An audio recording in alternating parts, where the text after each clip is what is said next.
What's up guys, this is Nerdbuck coming through with another episode of But Does It Spin, and today we're going back to Pro Series. Of course, we did finish Wave 2 not too long ago, and so we're gonna be going into Wave 3. But today's episode is special because the Beyblade we're going to be opening today from Wave 3 is Lord Spryzen. And this Beyblade has been provided to us by our good friend Average Joe. So thank you, Average Joe.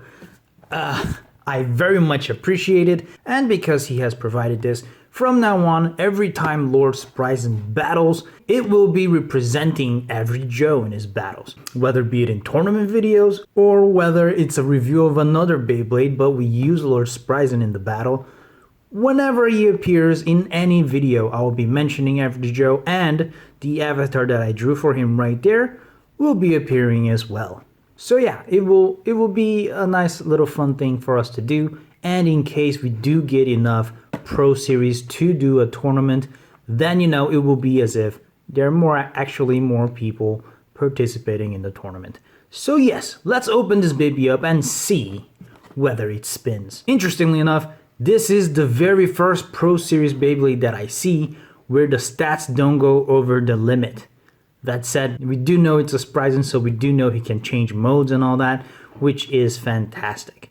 We can already see here that the combo is not the same as the original Takeratomi combo, but I do think that is pretty interesting. So let's open this baby up. But before we continue, leave us a like if you've been enjoying this series, and consider subscribing not to lose any future videos of But Does It Spin. So are you ready? Let's go.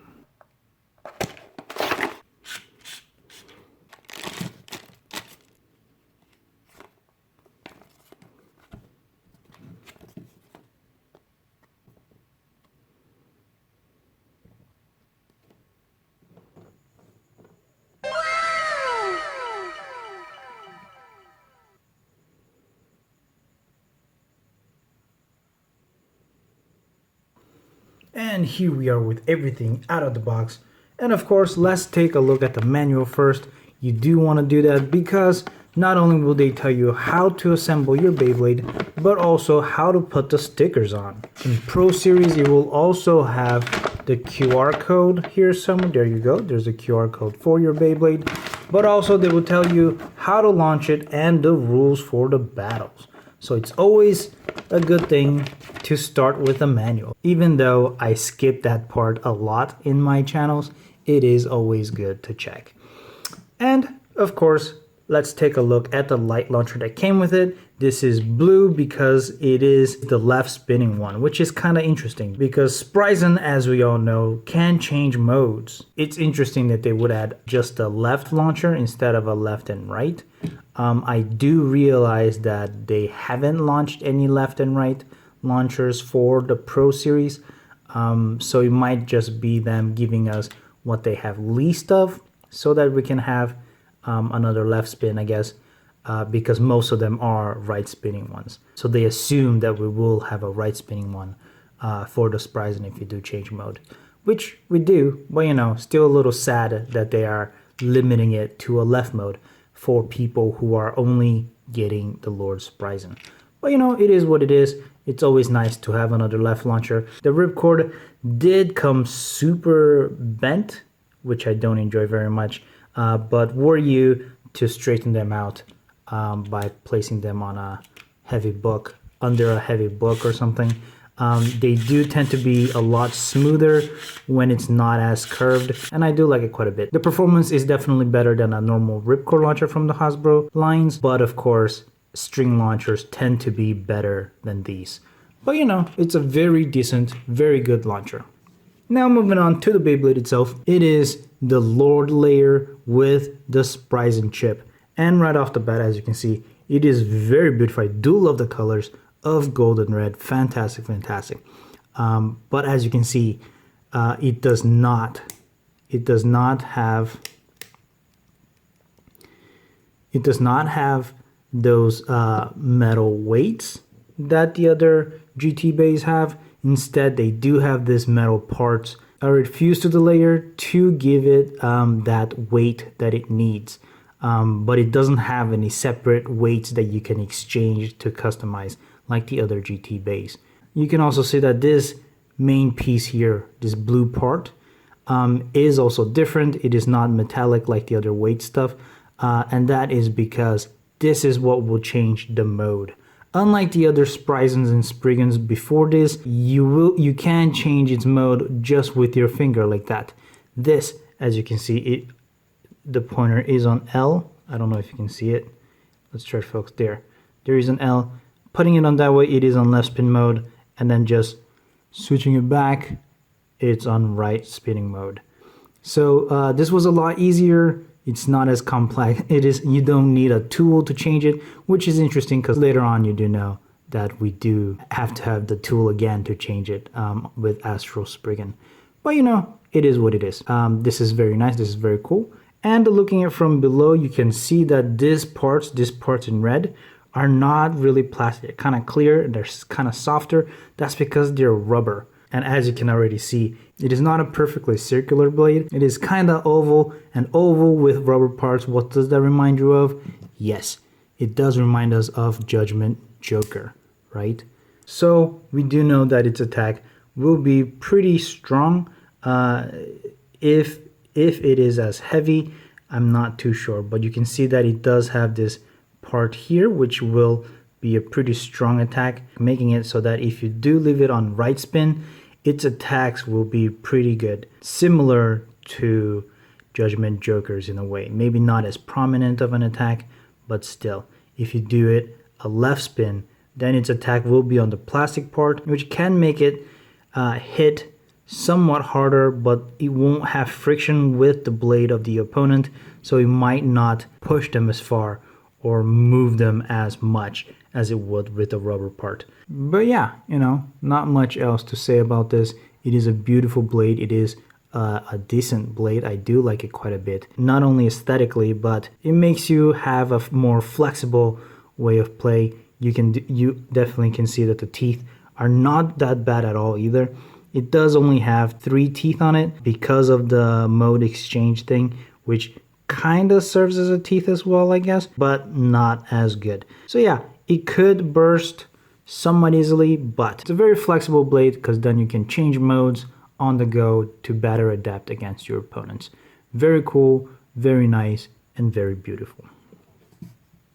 Moving on to the disc, it is an around, which is interesting because originally the Lord Spriggan from Takara Tomy, it came with a Blitz and a Dimension Dash. But here, as you can see, we get an around and a Fusion Dash, right? Of course, if we really wanted to, we can actually make the Takara Tomy combo, because with the Cho Z Pro Series stuff, we do have a Blitz in there and we do have a Dimension as well. So, you know, if you really wanted to, we could make that combo. But to be completely honest, I do think that these parts are somewhat more interesting because Blitz was more of an attack type blade, right? Whereas Spriggan has always been more of a balance type. And so this fusion wheel around does seem more in theme with Spryzen. As you can see, it does have a metallic part and a very round plastic part. So that can help with Life After Death. But also you can see that it is very symmetrical down here. You can see that it does have 4 metal spheres, very symmetrically placed and staying on the outside mostly. So the weight is distributed in a very balanced way, which is always nice. But also these spheres are free spinning. So when you tilt or when you start to slow down and you touch the arena, the spherical balls will let it keep on spinning to help with that Life After Death. So it is fantastic. It may not be the heaviest fusion disc, but it's definitely a very decent one to have. Not only that, but this was actually a pretty rare piece. Before sparking, I guess the Wyvern, Jet Wyvern did come with this, but before that, for the GTs, it was 2 of the prize bays from the same random volume. I don't remember quite what now, maybe 13. The one that came with Gaia Dragoon and the other dragon. Those did have this, and then of course the 2020 Bakuten Shoot Anniversary set anniversary remake set did also have this for Drasil. So it is a pretty rare part to get on Takara side before Jet Wyvern, of course. But here in Pro Series, we are getting it right away with Spryzen, which is fantastic. The driver, like I said, it's a Fusion Dash. And Fusion Dashes are maybe not super interesting, but definitely decent in performance. It is one of those drivers that we used to see on the basic layer, on the single layer and double layer. So it is one of the very first ones. The color is very cool though. It is a see-through violet, maybe, kind of. But yeah, it is a dash, of course, so it does have more prominent plastic tabs and a stronger golden spring inside, so that it does improve the Beyblade's resistance to burst. But as you can see, the tip, it is not just a flat tip. It does have a little point, it does have a little nipple on there. So if you spin it completely parallel to the arena, it will spin on that fine point, making it a stamina type. It will make it just stay on there. But if you tilt it a little bit, or if it gets hit and tilts a little bit, it will touch more on the flat part and have that slightly more aggressive performance. You know, making it have those kind of two modes, which goes well with Spryzen because it can change modes. It is balanced. It is I think it's a very good combo that goes well with the theme. That said, it is a very short driver compared to most drivers, so it could make it a little bit short, but not too short, because even our sword Valtryek does have an extreme, which, you know, it's similar height. But yeah, those were the parts. Let's assemble it, test it, and battle it against our other Pro Series GT Pro Series Beyblades. Thanks again, Joe. And let's see if your Beyblade can beat the others.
And that's it, folks. As you saw, Lord Spriggan can beat everybody if he's spinning the same way as his opponents.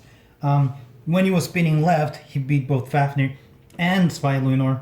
When he was spinning left or right, both times he did beat Sword Valtryek. But when he was spinning left, he couldn't beat Judgment Joker. But when he was spinning right, their impacts were much stronger in those points, so he was easily making Joker burst. He did that twice to prove that it is something that he does with the rubber parts as well. So, you know, take the conclusions you like from that, but I personally think Lord Spryzen is an amazing Beyblade, probably the candidate to be the champion of the Pro Series. For now, of course, we'll have to open the other ones to see, but I do think he is a strong contender right there. So I'd like to thank our friend Average Joe once again for providing us with this Beyblade. It has been an amazing addition to our collection, and of course we'll be battling it very often with this. So leave us a like if you enjoyed this video and subscribe to see more videos like this. Of course, we are focusing more on Beyblades, but we also bring other kinds of spin tops that are not Beyblade related, and sometimes even stuff that are not even spin tops, but that we try to spin just to see if you can. So if you're into stuff like that, I'll see you next time, and until then, stay nerdy, guys.